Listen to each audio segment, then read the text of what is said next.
Seguimos, como decíamos ayer, ¿no? Y antes de ayer. Gracias por vuestra asistencia. Este es el cuarto día dentro de la Semana de las Tres Culturas que organiza el Ateneo. En este caso tenemos a Lola González Ponce.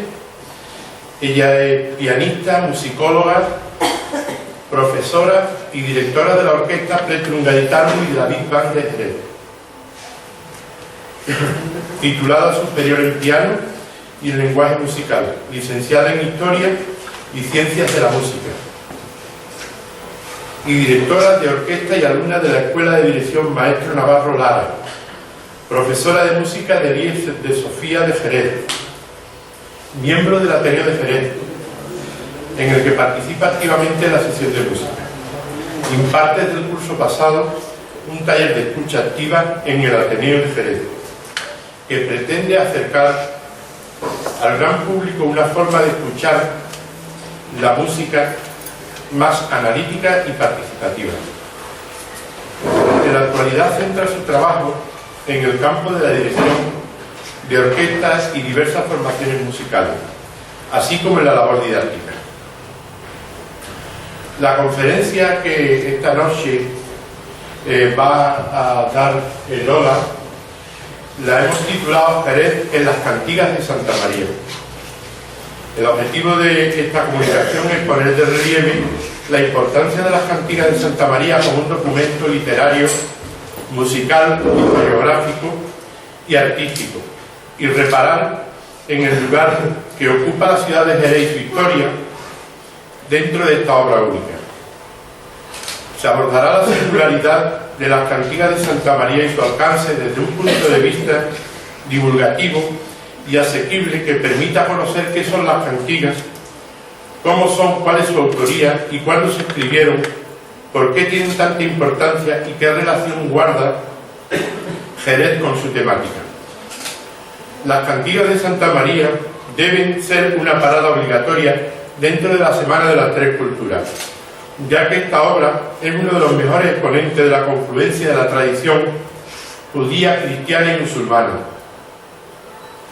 en la España del siglo XIII. La ciudad de Jerez ha quedado íntimamente ligada a la figura de Alfonso X el Sabio a través de hechos históricos. Pero estos lazos también serán sublimados y perpetuados en el plano artístico en el momento en el que Alfonso X hace de la lírica de las cantigas de Santa María un pretexto para dejar constancia de los hechos históricos. Por este motivo, analizará Lola cada una de las cantigas en las que Jerez es escenario de los hechos narrados. Os dejo con Lola y muchas gracias, Lola, por todo. Bueno, en primer lugar, buenas noches. Muchas gracias a todos ustedes por haber venido hasta aquí a compartir esta comunicación, que solamente cobra sentido pues cuando un grupo de personas como ustedes pues tienen interés por escuchar hablar sobre este tema. Muchas gracias también al Ateneo de Jerez por la posibilidad que me da de poder compartir estas ideas, no voy a decir estos conocimientos porque realmente ahora vamos a ver que son cuestiones a las que cualquiera puede tener acceso, porque de este tema se ha escrito muchísimo y se ha investigado muchísimo. Y muchas gracias, por supuesto, también a Manolo Simancas por la amable presentación que ha hecho de mí. Como él decía hace unos instantes, pues el motivo de que en esta Semana de las Tres Culturas se haya dejado un hueco para las cantigas está más que justificado. Las cantigas de Santa María son uno de los mejores ejemplos de la historia de la confluencia, de la convivencia, porque en este caso sí podemos hablar de un ejemplo de convivencia y de una sincronía de todas las tradiciones que se daban en la España del siglo XIII. Además de todo esto, pues las cantigas de Santa María son una herramienta indispensable para poder comprender, para poder asimilar cómo fue la incursión de Alfonso X por la zona del Bajo Guadalquivir y cómo fue recuperando para los cristianos esas tierras que fueron tan importantes dentro de sus proyectos de expansión y de sus ansias imperialistas. Entonces, en este momento en el que Alfonso X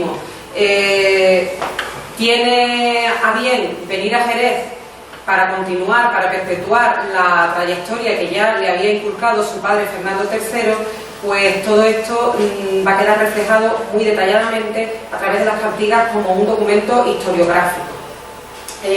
Las cantigas de Santa María son un documento singular, un documento muy interesante desde el punto de vista no solamente literario, que yo creo que es conocido por todos, sino también, por supuesto, musical, iconográfico, y es una fuente de primera talla a la hora de poder tomar el pulso de esa época en la que nuestra ciudad pues pasó a formar parte de nuevo de la Corona de Castilla. Por todo esto es por lo que hemos decidido incorporar a esta Semana de las Tres Culturas una pequeña aproximación a lo que es el corpus de las cantigas y qué papel juega la ciudad de Jerez dentro de este corpus tan singular. Es singular porque la palabra cantiga hace referencia a una composición poético-musical que está escrita en galaico-portugués, de la que hay muchísimos ejemplos, hay centenares de cantigas, pero solamente en las cantigas de Santa María y 7 cantigas más que son profanas del juglar Martín de Codas, son los ejemplos en los que nos conservamos la música. Son además recogidas en 4 códices diferentes, muchos de ellos pues repletos de miniaturas que nos dan una información muy valiosa. Vamos a ir analizando algunas de las miniaturas y vamos a ver qué pueden decirnos a nosotros, qué pueden aportarnos a nosotros esas imágenes. Hemos de tener en cuenta que el hecho de que estas cantigas estén recogidas en 4 cancioneros diferentes obedece, entre otras cosas, a la necesidad que tiene Alfonso X de repartir a lo largo y ancho de todos sus dominios digamos, su propaganda política. Estas cantigas son utilizadas de una forma también o de otra como propaganda política, y él las va repartiendo por los diferentes sitios, y al mismo tiempo también obedece a la necesidad que él tiene de instaurar en diferentes sitios de sus dominios también el culto mariano. El culto mariano es algo que está muy en boga en la época. Ya desde siglos anteriores se venían recopilando colecciones de milagros, primero en latín y luego en lenguas vernáculas. No podemos dejar pasar mencionar aquí la colección de milagros de Nuestra Señora de Gonzalo de Berceo, que constituye uno de los primeros ejemplos de nuestra literatura en castellano. Y las cantigas de Santa María vienen a ser también otro ejemplo más de colección de milagros, pero con la singularidad de que estas están detalladamente anotadas musicalmente. O sea, tenemos alrededor de 400 cantigas, de las cuales existe una partitura que nos dice cómo era la música que se le asignaba, la melodía que se le asignaba a cada una de estas cantigas. Y es por eso por lo que esta obra es tan singular. Además de por estar promovida, vamos a ver después como no compuesta, sino promovida por la figura de un rey, no de un clérigo o de un trovador cualquiera, sino de un trovador de la más alta nobleza, de un rey, ¿no?, de Alfonso X. Bien, tenemos que ver que estas cantigas se empiezan a escribir más o menos a mitad del siglo XIII y van a ser escritas desde esa mitad del siglo XIII hasta el final de los días de Alfonso X, en el año 1284.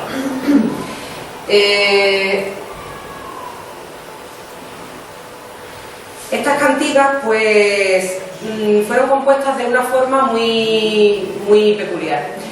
Por todos es sabido que la corte de Alfonso X era una congregación importante de intelectuales y de artistas de diversas índoles y de diversas procedencias. Dentro de la corte de Alfonso X pues podemos ver cómo se traducían, dentro de la Escuela de Traductores de Toledo, se traducían textos importantísimos a nuestra lengua. Y toda esta inquietud que tenía el rey Alfonso X pues también obedecía nuevamente no solo a una necesidad de cultura, sino también tenía una motivación política y una motivación de legitimar sus ansias expansivas, sus ansias imperialistas. El procedimiento que se seguía para componer las cantigas era el siguiente: el rey estaba rodeado de un conjunto de colaboradores de diversas categorías y de diversas especializaciones. En primer lugar, se seleccionaba lo que se iba a narrar en la cantiga. ¿De dónde seleccionaba este tipo de información? Pues de diversas fuentes. Se ha usado dentro de las cantigas, algunas de las historias que se narran proceden de la tradición oral, otras proceden de libros de colecciones de milagros, otras proceden de experiencias autobiográficas, otras proceden de historias que el mismo rey ha escuchado y que en un momento determinado le vienen a su memoria. ¿Cómo sabemos esto? Dentro del mismo texto de la cantiga, sobre todo al principio de cada una de las cantigas, el rey explica de dónde ha sacado esa historia, cuál es la fuente que ha tomado, y tenemos pues fuentes muy diversas. Entonces, una vez que se selecciona cuál es el milagro que se va a contar, eso se dedica una persona a buscarlos, bien entre libros de milagros, bien lo entresacas de esa tradición oral. Hay otra parte de su equipo que se dedica a la traducción, si ese milagro que se va a contar pues está en otra lengua distinta. Luego también hay otra parte de su equipo que se va a dedicar a poner eso en rima y en verso, ¿no? A darle forma poética. Y otra parte que se va a dedicar a darle el aspecto musical, a imprimir la melodía que va a acompañar esos versos.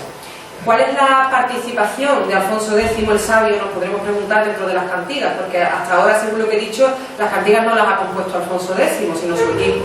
Bueno, la labor aquí de Alfonso X está más que probada, que él pudo componer algunas de las cantigas, y en el caso de que no las compusiera, sí está probado que el mismo rey era, digamos, pieza fundamental dentro de la coordinación de todas estas labores. Digamos que al fin y al cabo era el rey el que se dedicaba a dar el último retoque, la aprobación correspondía al rey.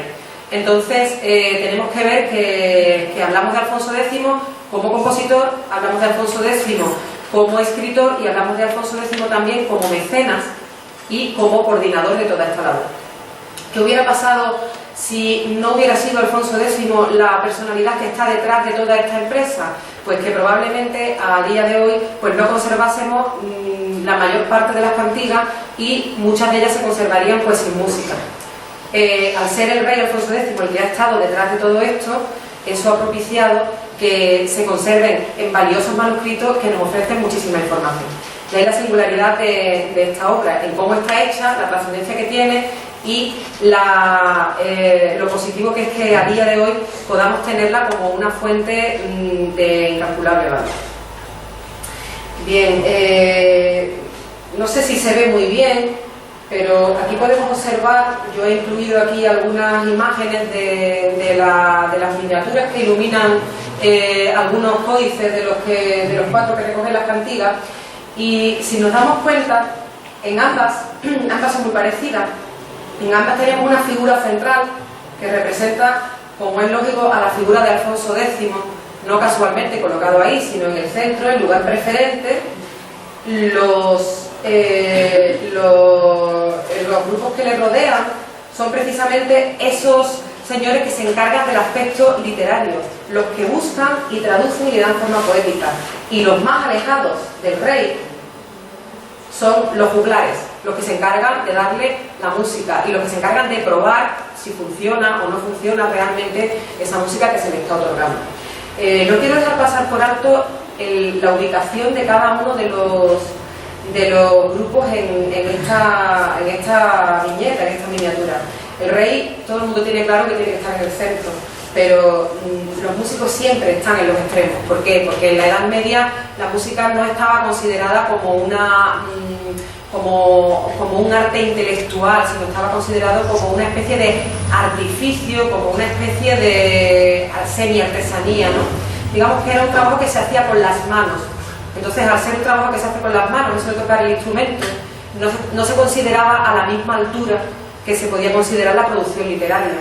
De hecho, tendrían que pasar muchísimos siglos para que la producción musical se equipare en cuanto a la trascendencia y en cuanto al peso que tiene dentro de las artes con la producción de otros tipos de artes como puede ser la literatura.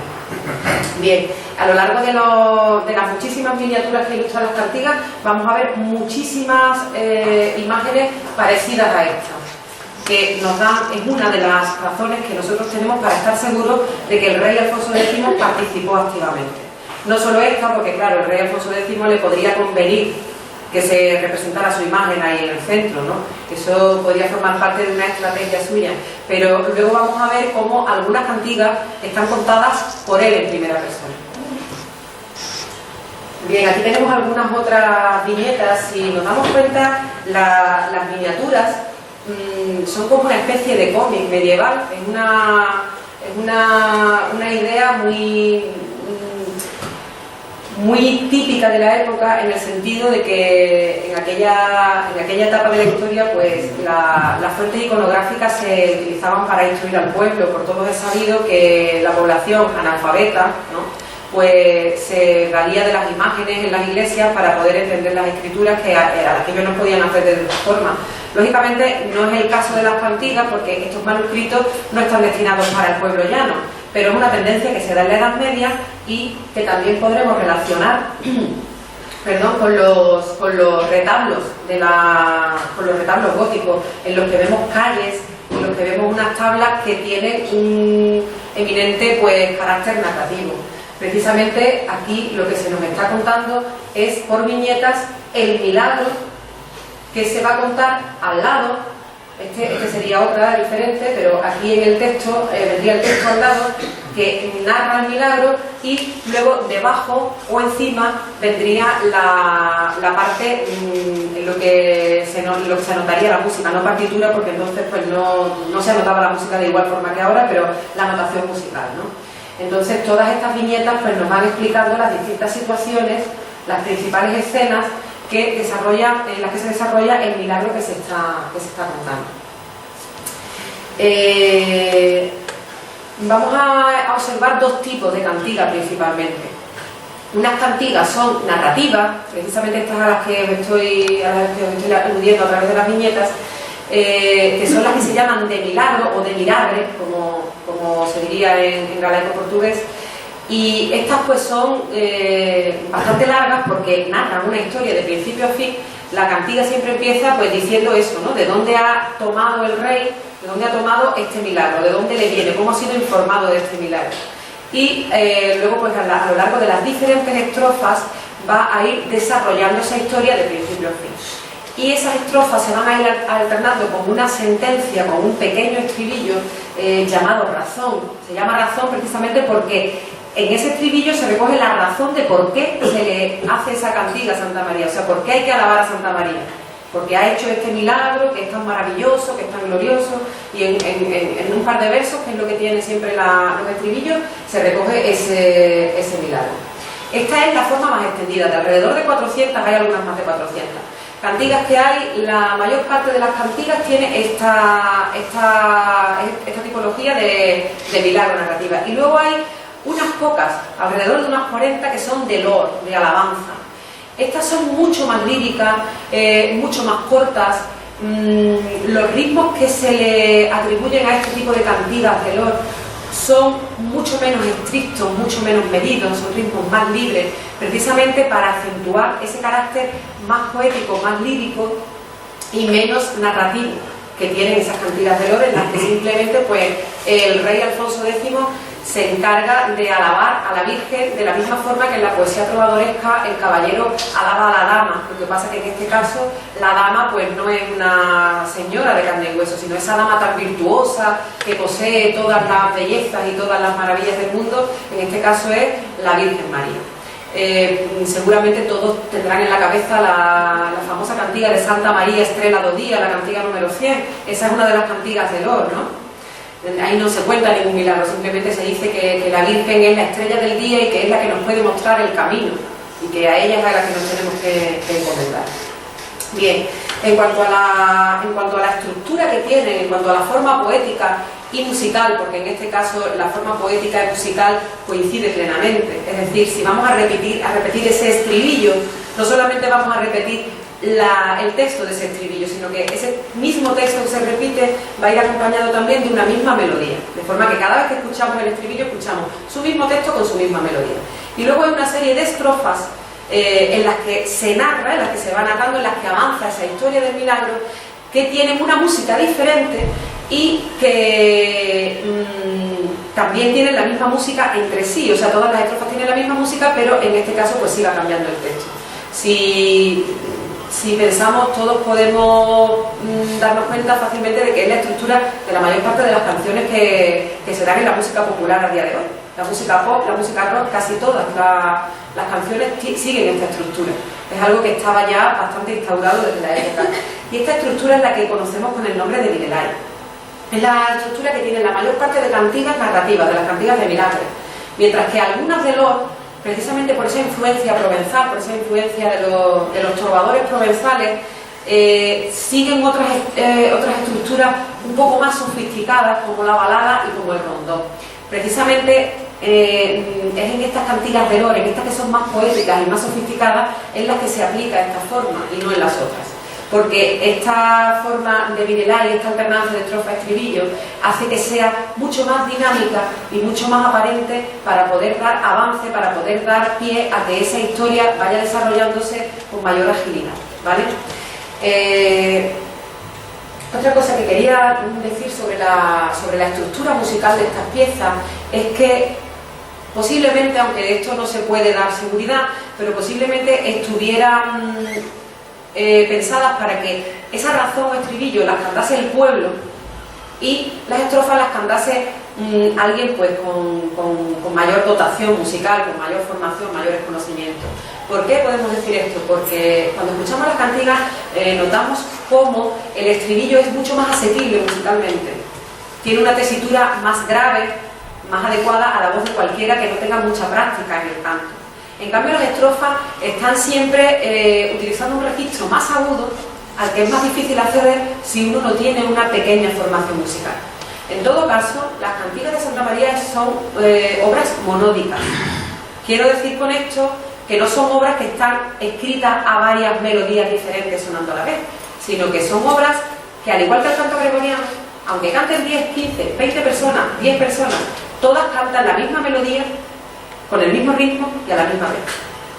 Lo que ocurre es que una obra que tiene tanto peso dentro de la historia de la música universal ha sido tragada y versionada y arreglada siguiendo miles de criterios. O sea, a día de hoy pues podemos encontrar grabaciones de las cantigas en las que vamos a ver cómo hay polifonía, cómo hay incluso contrapunto imitativo, cosa que para nada está presente en las cantigas que se escribieron en el siglo XIII. Pero que bueno, a lo largo de la historia pues han ido dando pie a una serie de modificaciones que, si bien alguna gente que pertenece a unos sectores un poco más conservadores, más puristas, no ve con tan buenos ojos, sí podemos decir que nos ha dado la oportunidad de conocerlas por una parte del gran público que a lo mejor pues no hubiera accedido a ese tipo de música de no ser por estas versiones un poco más actualizadas de las cantigas de Santa María. Como siempre, la historia de la música tiene el representar, el recrear, el interpretar una pieza de una forma muy fiel a la historia, tiene sus ventajas y tiene sus inconvenientes. Hay que mirarlo todo desde ese punto de vista. Bien, vamos a ver un poquito qué peso tienen las miniaturas dentro de los códices en los que se recogen las cantigas. Por un lado, las cantigas están ilustradas a través de esas miniaturas. Como hemos dicho, son como una especie de retablos, de cómics que nos van representando la historia gráficamente. Casi sin palabras podríamos seguir la historia. Cualquier persona de la época que entendiera los convencionalismos iconográficos de la época podría enterarse de cuál era el milagro. Máxime si muchos de ellos eran milagros que se comentaban y que eran conocidos por la tradición oral.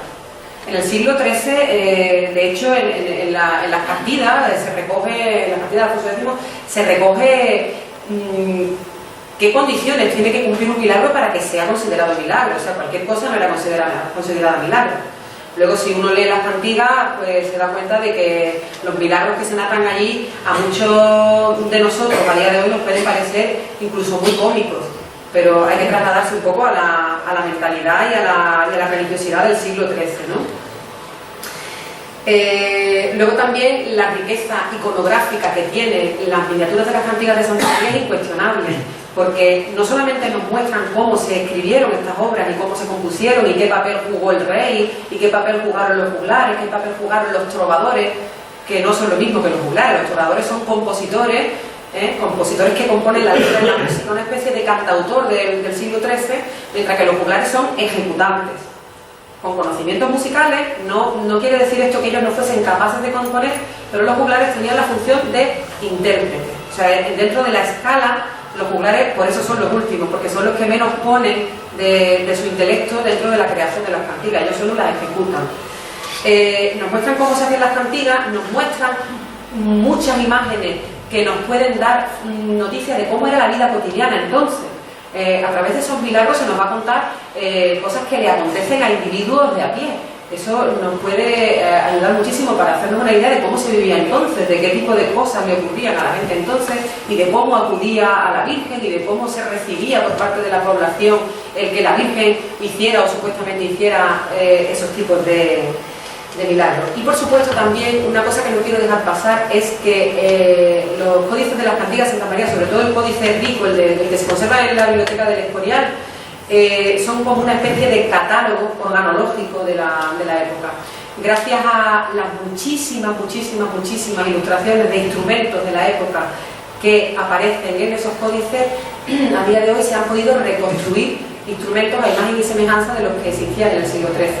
Cuando vemos grupos de música antigua que graban, por ejemplo, que graban música de este tipo, o por ejemplo el que vamos a poder ver el sábado, si ustedes van a los claustros, vamos a ver música en la España mudéjar. Algunas de las piezas que se van a interpretar son cantigas de Santa María, y los instrumentos que se utilizan son instrumentos, lógicamente, construidos en la actualidad, pero son instrumentos antiguos. ¿De dónde sacamos? Si no vamos a conservar una flauta del siglo XIII, seguramente, pues lo sacamos de las fuentes iconográficas y de los tratados, de las fuentes escritas. En este caso, pues vamos a ver a continuación. Aquí tengo de nuevo un poco más ampliada esta miniatura que os comentaba antes. Vamos a ver cómo tenemos aquí algunos ejemplos. Estos son crobornos, son unos antecesores antiguos del oboe. Aquí tenemos salterio, un instrumento de cuerda pulsada que se toca con una péñola. Y tenemos aquí la flauta y el tamboril. No sé si alguno de ustedes alguna vez ha escuchado cómo se toca la flauta y el tamboril en el rocío, ¿no? O cuando es algo como muy arcaico. Pues es algo que entronca directamente con esta tradición. La flauta y el tamboril está representado profusamente. Como estos, cientos de imágenes de instrumentos que son una maravilla para la investigación musicológica y que junto con otras fuentes iconográficas como la escultura y como otras pinturas, pues nos ayudan a que a día de hoy podamos hacer música con rigor histórico.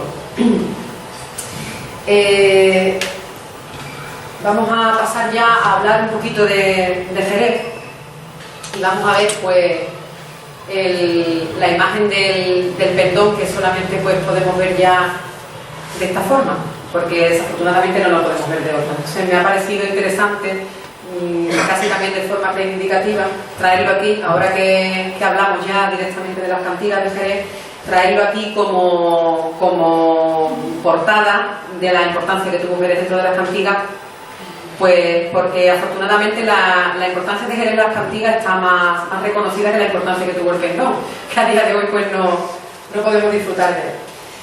Bueno, un poquito a lo largo de este año vamos a tener la oportunidad de escuchar muchísimas veces qué pasó, cuándo, cómo, quién, que si Alfonso X llegó en tal año, que si Fernando III. Yo no quiero extenderme mucho en datos que todos ustedes pues pueden adquirir facilísimamente y pueden tener acceso facilísimamente en cualquier fuente. Simplemente hacer una pequeña introducción histórica. Es en el año 1249 cuando ya el padre de Alfonso X consigue someter la ciudad de Jerez a vasallaje. Aquí en este momento pues los habitantes se quedan viviendo aquí y conservan sus posesiones, eso sí, pues rindiendo vasallaje a Sevilla. El interés de la ciudad de Jerez y de todo el Bajo Guadalquivir, por Fernando III y luego por su hijo Alfonso, es crucial por nuestro emplazamiento geográfico y es crucial también por la riqueza que representa esta zona. Tener la zona de Jerez y del Bajo Guadalquivir para sí mismo significa tener la puerta a África para tú salir y controlar la puerta a África para que no te entre invasión. Entonces, entre otros aspectos, ese fue un aspecto que le interesó muchísimo a Alfonso X, que como ya he dicho en algunas ocasiones, pues tenía, de hecho, pues lo llegó a hacer la incursión en África con la idea de expandir su imperio en África. Ya su padre entonces en 1249 lo había tomado y los Mudéjares, pues que se quedaron aquí, pues de una forma o de otra convivieron de una forma más o menos pacífica hasta que en 1262 se produce una revuelta apoyada por tropas que llegan desde Marruecos y que por muchas circunstancias, algunas de ellas son pues que las condiciones que se le habían impuesto a los mudéjares, no solo en Jerez sino en otros sitios, se habían endurecido y entonces pues ellos se rebelan ante esa situación, ayudados por esas tropas, pues ven la oportunidad de sublevarse. Una vez que se produce esta sublevación, se produce un largo asedio a la ciudad de Jerez, bastante cruento, de 5 meses, en el que la ciudad de Jerez pues llega un momento en que no le queda más remedio que rendirse y Alfonso X pues la toma. Este es el documento, parte del documento que distribuye, ¿no? Que reparte los bienes que se otorgaron a los repobladores que se trajeron a Jerez una vez que esos señores, estos mudéjares, fueron despojados de esos bienes y expulsados. La mayor parte de ellos pues se fueron bien a África, casi todos se fueron a África, algunos a ciudades de alrededor y otros pues se fueron al amparo de Granada, lógicamente, que era lo que más cerca tenía. Ante todo esto, pues tengo que decir que antes de Jerez, ya el puerto de Santa María constituía un importante reducto para Alfonso X. Esto es importante que lo tengamos en cuenta, puesto que en las cantigas que se alude a Jerez, todos los milagros y todas las intercesiones que se hacen por parte de la Virgen María se hacen por parte de Santa María del Puerto, de Santa María de los Milagros del Puerto, que ya está instaurada allí el castillo fortaleza, ¿no? Lo que es el castillo de San Marcos. Bueno, pues ya en época cristiana, en 1275 se produce una invasión marí, venida de África también, pues para intentar dar otro golpe, ¿no? Para no cejar en la idea de resistir al máximo y de, si es posible, reconquistar todos los territorios que se puedan. Aprovecharon la ausencia del rey Alfonso X y bueno, pues durante un par de años hubo escenas bastante duras, bastante violentas. No se llegó a conseguir no se perdió Jerez, pero sí que hubo momentos en los que hubo situaciones bastante tensas que se ven reflejadas en las cantigas, en momentos en los que el rey pues se siente muy pesaduroso y acude a la figura de la Virgen para que le ilumine y para que le dé un poco de fuerza, ¿no? Para llevar esta situación adelante. Vamos a ver cómo dentro de las cantigas de Jerez, llamamos las cantigas de Jerez a todas aquellas que aluden a la ciudad de Jerez, bien porque ocurran aquí o bien porque la nombren de una forma o de otra. Hay como 3 bloques, ¿no? Algunas cantigas ocurren antes de que Jerez sea territorio cristiano, porque como yo dije, en tierra de mouros. Otras de ellas ocurren durante esa revuelta del año 1262 y otras ocurren ya en el Jerez después de ese asedio y después de ser recuperado por Alfonso X a muchos habitantes de las distintas parroquias de Jerez. Tenemos que tener en cuenta que no solamente hay cantigas que ocurren aquí en Jerez, sino otras que lo nombran, pues por ejemplo algunas se dicen Sanlúcar, lugar preto de Jerez, otras pues personas que pasan por los alrededores y lo nombran, pero nosotros nos vamos a detener hoy en las que le ocurren a personajes de Jerez o a las que le ocurren al rey en relación a este asedio de la ciudad. Bien, la cantiga 124, que se llama Entrambos mares. Entrambos mares es como define Alfonso X esta zona. Entrambos mares en la zona del estrecho, ¿no? La zona del Bajo Guadalquivir. Es también conocida popularmente como la cantiga de la Pedreada. Veis ahí una de las viñetas que narran ese milagro. En esta cantiga, pues todavía Jerez era tierra de mouros y un hombre, un señor, pues transitaba sin permiso por Sevilla y por Jerez sin ser un territorio cristiano, y entonces fue prendido y condenado a morir lapidado.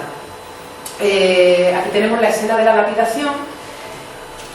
Después de esta lapidación lo decapitarían y no solamente no muere, sino que las aves carroñeras respetan su cadáver, porque él se encomendó a Santa María diciendo que no quería morir hasta no poder confesar sus pecados a un clérigo. Entonces el apedreado, que se había afeitado sus barbas en Alcalá, pues resulta que vieron todos como justo en el momento en el que consiguió morir finalmente, las barbas empezaron a crecer.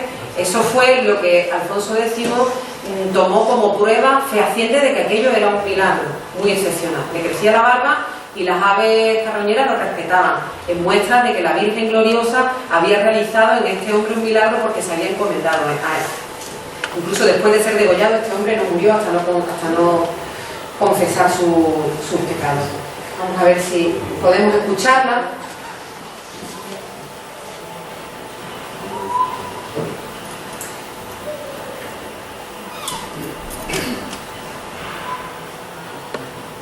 Aquí vamos a poder ver cómo el texto nos lo va a subtitular por debajo.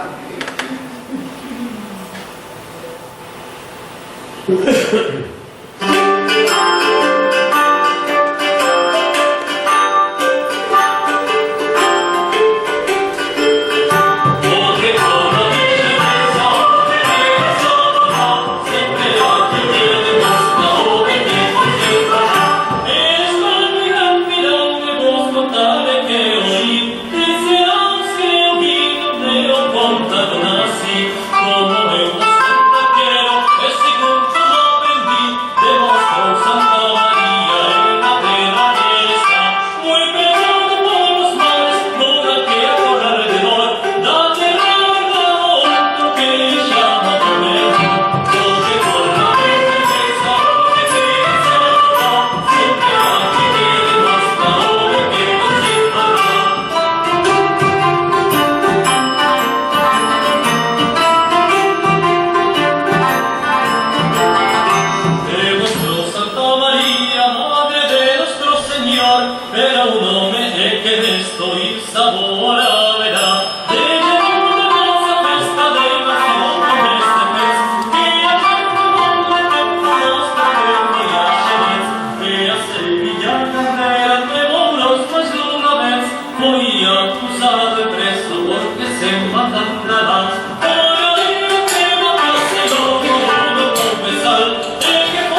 hemos visto cómo las distintas escenas mezcladas con otras que no tienen nada que ver con esa cantiga, cómo las distintas escenas iban narrando pues cuando lo degollaban, cuando le daban con la lanza, cuando le crecía la barba, cuando estaba confesando con el clérigo, a pesar de estar degollado estaba hablando, confesando sus pecados.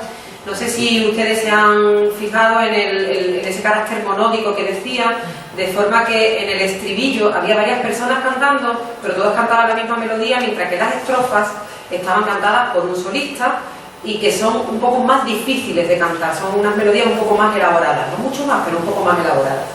Respecto a la introducción de instrumentos acompañando a las voces, en el manuscrito de las cantigas de Santa María, como es costumbre de la época, no hay absolutamente ninguna noticia, es decir, no hay ningún sitio donde nos diga con qué instrumentos hay que acompañar las cantigas, ni siquiera hay ningún sitio donde nos diga que hay que acompañarlas.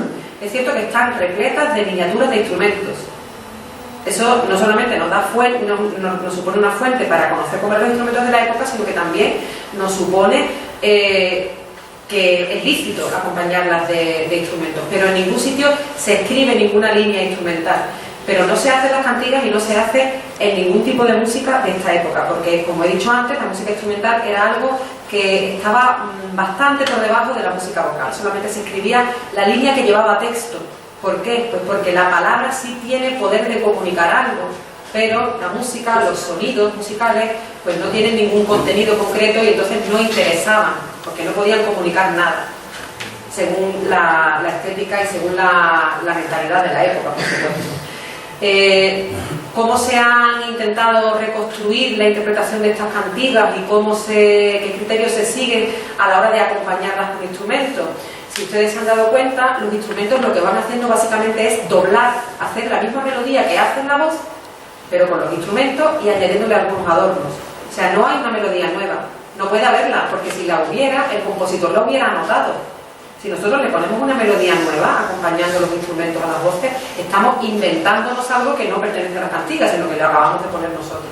Entonces, lo que se hace es doblar la voz de la misma forma que muchas fuentes de la época atestiguan que se hacía en el momento. O sea, que se sabe, no a través del manuscrito de las cantigas, pero sí a través de otras muchas fuentes, que esta era la práctica habitual, la música trovadoresca, que es en la corriente en la que se enmarcan completamente las cantigas de Santa María, es música trovadoresca.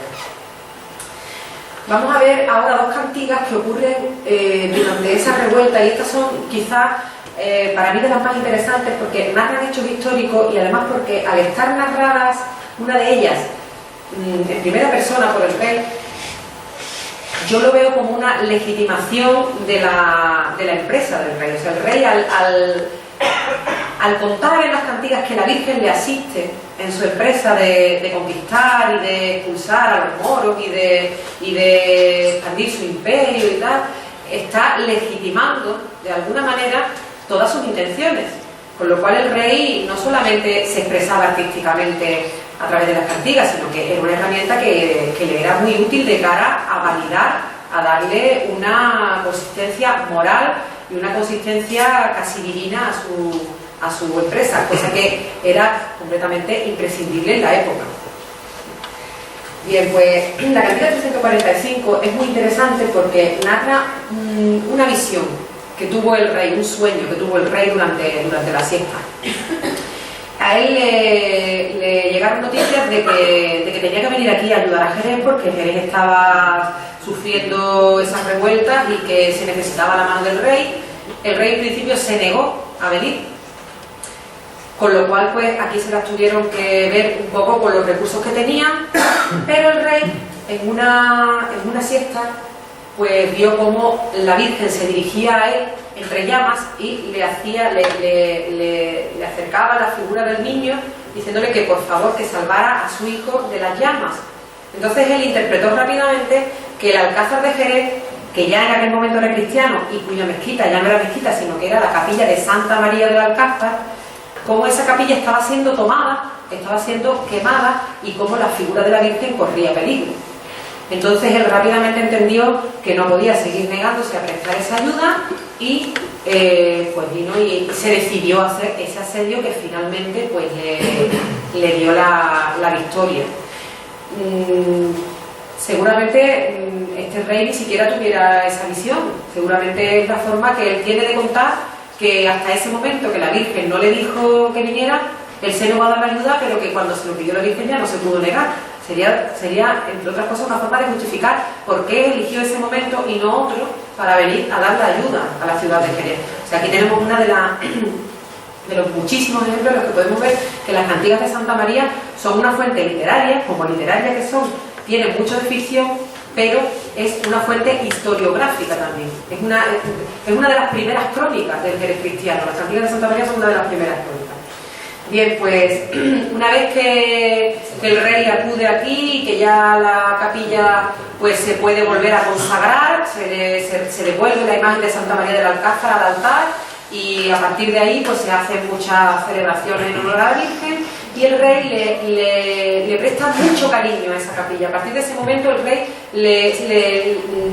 le toma mucho apego a esa capilla, de manera que le otorga muchos favores, y que en determinados momentos pues vamos a ver cómo el rey deja que se hagan ciertas celebraciones especiales en esa capilla por el cariño que le ha tomado. Vamos a ver si la podemos escuchar, por lo menos un trocito, porque creo que está bastante larga, pero me parece que es interesante que por lo menos escuchemos la música de una cantiga que dice tanto de nuestro...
Es la miniatura, una de las miniaturas que corresponde a esta cantiga Sempre Virgen Gloriosa, 445, que es la que narra el Alcázar de Jerez, y esta es una representación del Alcázar. En varias ocasiones está en la miniatura representado el Alcázar de Jerez. Es una miniatura bastante bonita, y vemos aquí pues cómo todos los cristianos ya consiguen tomar el Alcázar y volverlo y devolverlo a Santa María y devolver a la imagen. Bien, vamos a intentar escuchar la de los almogárabes, que se conoce popularmente con el nombre de los almogárabes, la 374. Su nombre es Muy Toquer Santa María, y esta narra cómo unos almogárabes, que eran un grupo de personas, eran casi como unos mercenarios, una especie de mercenarios que se dedicaban pues a ir instigando y ganando botines para los cristianos, y cuenta cómo esos almogárabes estaban un poco cansados de que sus intenciones pues no salían, ellos no tenían mucho éxito en sus expediciones, y decidieron encerrarse una noche en vigilia en la capilla de Santa María del Alcázar. Y gracias a esto, pues al día siguiente salieron en busca de motines, y consiguieron, pues ganaron botín bastante rico, y entre ellos pues ganaron un paño que decidieron ofrecer a Santa María del Alcázar, y que curiosamente pues tenía, de forma milagrosa como no, las mismas medidas que el el alcázar era un paño púrpura de una riqueza enorme. Entonces ellos pues decidieron que eso, que era lo más rico que habíamos tenido en su Pepín, fuera para la Virgen, que era la que le había permitido pues que le ganasen a los moros esos botines tan importantes. Vamos a escucharla.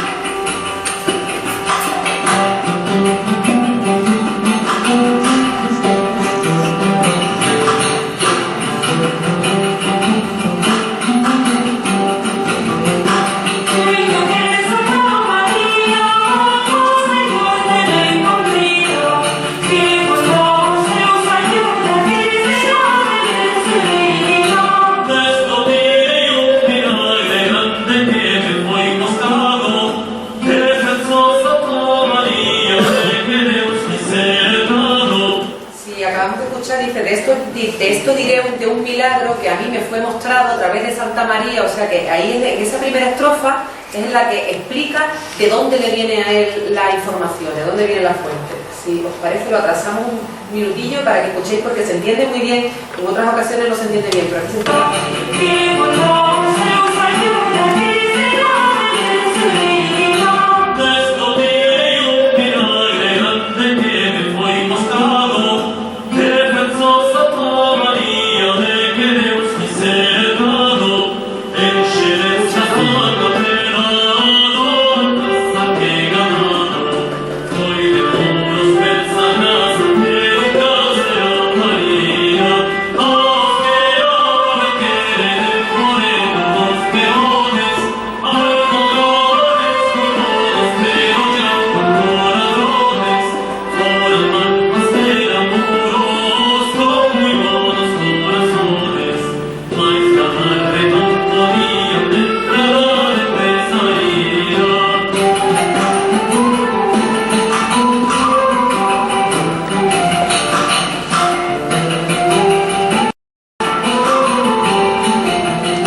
Larga, pero ya lo único que va a cambiar es el texto, la música es exactamente la misma.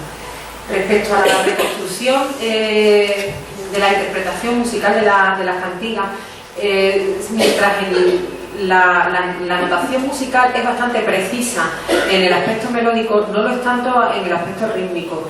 Las cantigas de Santa María, el gran estudio que se ha hecho sobre las cantigas de Santa María lo hizo el musicólogo Higinio Anglés hace pues bastante tiempo ya, en la primera mitad del siglo XX, con lo cual a día de hoy es totalmente necesaria una revisión, sobre todo de la interpretación rítmica de las cantigas, porque ya digo que la notación en cuanto al aspecto melódico está bastante más clara.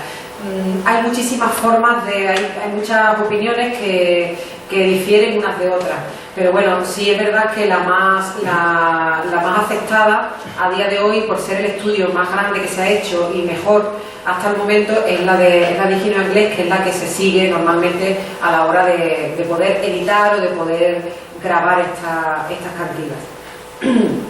Bueno, vamos a seguir con otro tipo de cantigas. Aquí vemos un azulejo donde se narra esta cantiga de los almogárabes, que a lo mejor ustedes conocen porque está por ahí, por el Alcázar, ¿no? Y esta es la miniatura en la que se cuenta pues cómo los almogárabes van luego, les entregan su paño y toda esto. Vemos aquí, dice, como unos almogárabes que en sus algaras contra los moros de Jerez nunca ganaban nada, cómo entendieron que por sus culpas eran desbaratados e hicieron enmienda, cómo tuvieron vigilia en la hermosa capilla de la Virgen María del Alcázar, prometiendo a la gloriosa dones para su altar. Cómo desbarataron una hueste de moros y cobraron grandes preseas, sí, es que lo veo un poco regular, preseas y una tela rica de púrpura y oro, muy hermosa. Cómo ofrecieron la tela a su altar y después fue la Virgen muy loada. Así acaban todas las cantigas de milagro. La Virgen al final es muy loada.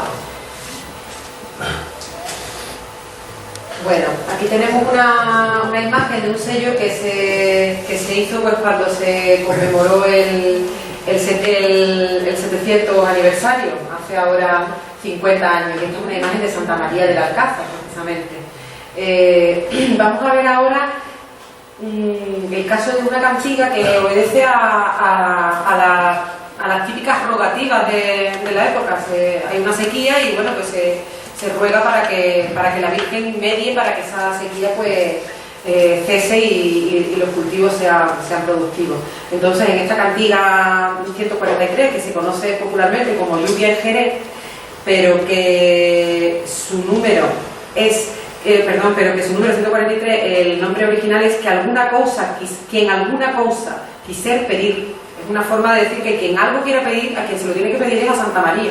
Que mira cómo los jerezanos de esta época lo pidieron y ella pues fue generosa y le concedió la lluvia.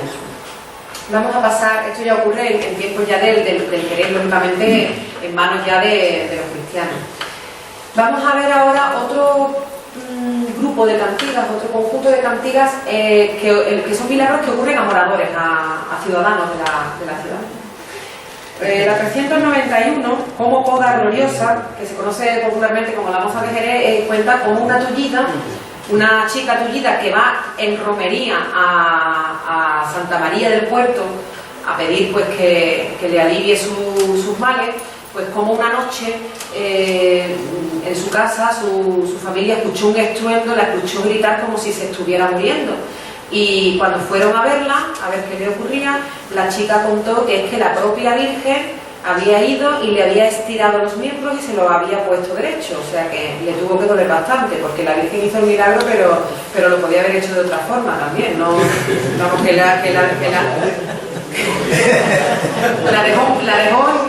la dejó derecha, pero le dolió bastante.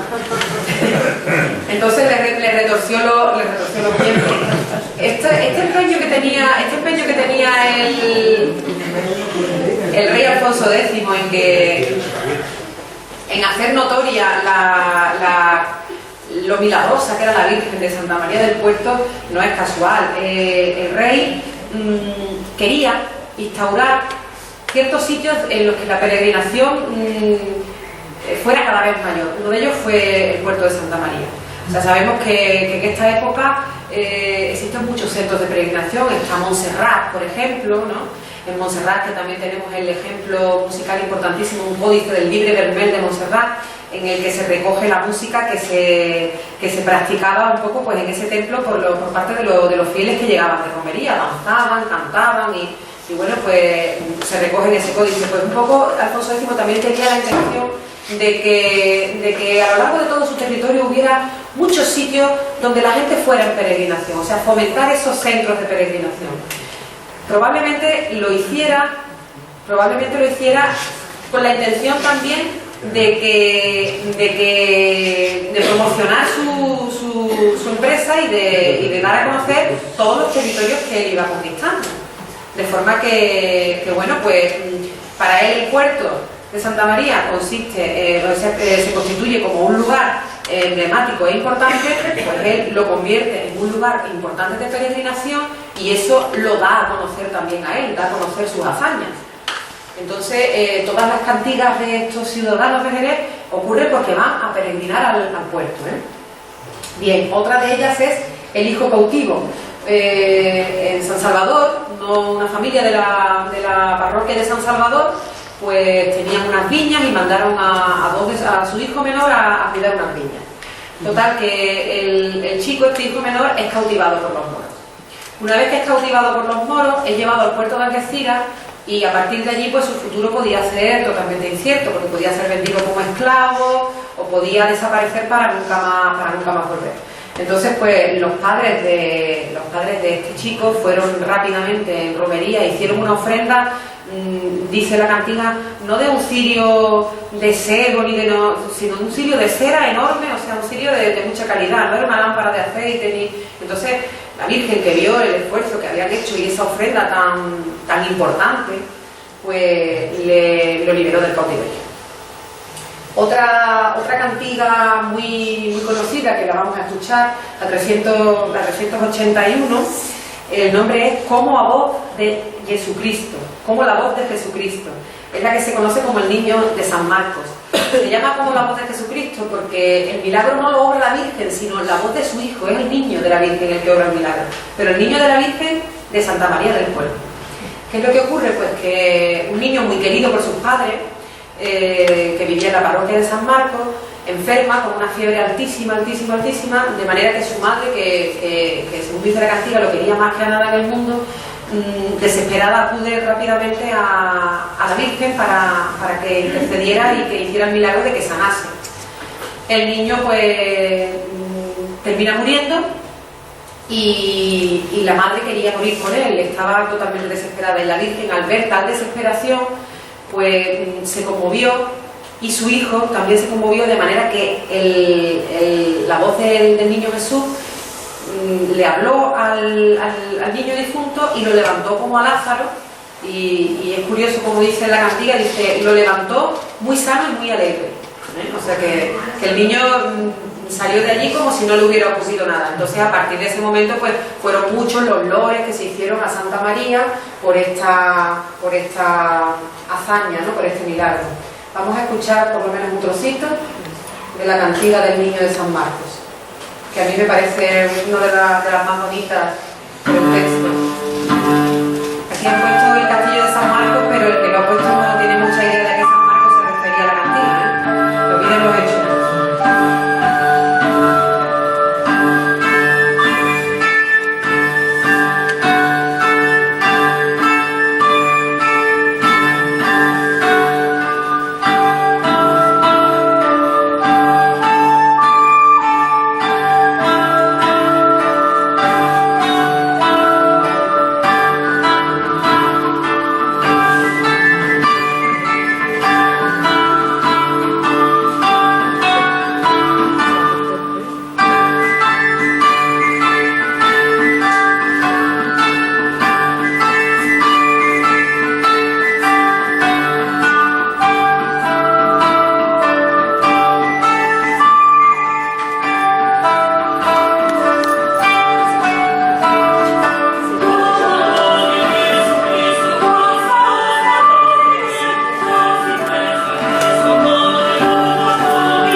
dicho antes, no todas corresponden con la... Pero me parece más gráfico, más interesante verlo así en un vídeo que escucharlo solamente, ¿no? Bien, por último he querido traer algunas cantigas que están, la ciudad de Jerez pues está citada, bien porque ocurren cerca de aquí, porque le ocurren a alguien de aquí que va a otro sitio. La de Domingo de los 30 Corderos es muy curiosa porque Domingo y Sancha, su mujer, son uno de los primeros pobladores del puerto de Santa María que tiene 30 corderos y que los pierden, que esos 30 corderos se les pierden y que los encuentran a los varios días rodeados de lobos y no faltaba ninguno. O sea, como el milagro había sido como la Virgen había hecho que fueran los lobos los que guardaran a los corderos. Esto no le ocurre a un jerezano, pero ocurre y nombra a Jerez a lo largo de la cantiga en algún momento. La del Azor del Viso también es como Santa María guardó el azor de un caballero que transitaba en algún momento de la cantiga por Jerez. La mujer náufraga cuenta una historia muy bonita que cuenta cómo viajaban a través del Guadalquivir en una barcaza que estaba llena de sacos de harina y llena de un montón de pasajeros, o sea que ello era un naufragio seguro. Y resulta pues que llegado un momento la barcaza embarrancó y volcó.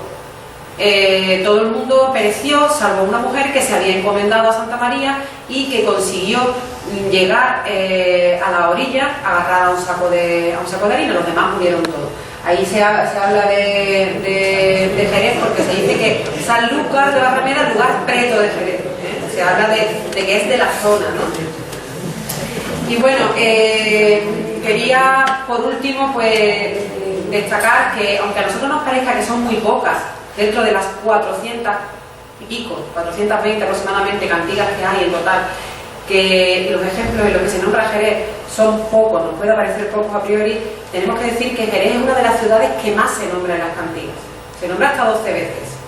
Eso es algo a tener en cuenta, aunque nos parezca que 12 es muy poco respecto a esas 420, es verdad que es uno de los lugares que más se nombran.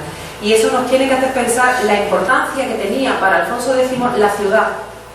No lo hizo porque aquí ocurrieran muchos milagros, lo hizo porque para él realmente la ciudad de Jerez tenía una importancia superior a la de otros muchos sitios. Por eso nombra los milagros que supuestamente ocurren aquí antes que los milagros que ocurren en otros sitios.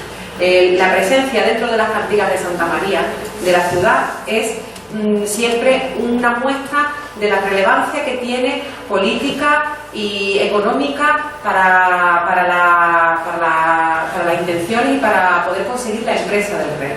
Entonces la ciudad de Jerez junto con el santuario de Montserrat, el de Proclamador y otros es una de las que más se nota.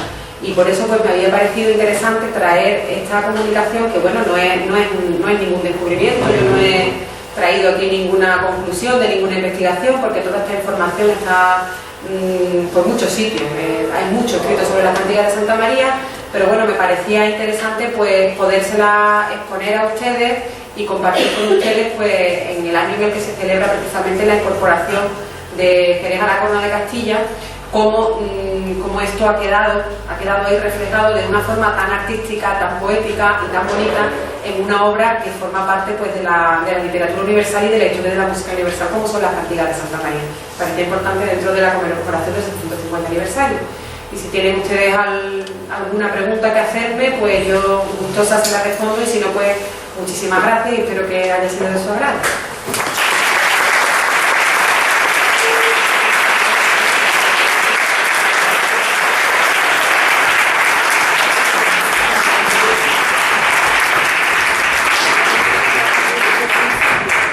¿Alguien quiere hacer alguna pregunta? ¿O quiere decir algo? ¿Alguna observación? ¿O alguna observación? ¿Nadie quiere hacer nada? ¿Nadie quiere decir nada? Perdón. Bueno, pues nada, vamos a aprovechar para darle las gracias a Lola en nombre del Ateneo, en nombre de todos. Y también, bueno, por darle un detalle de parte del Ateneo.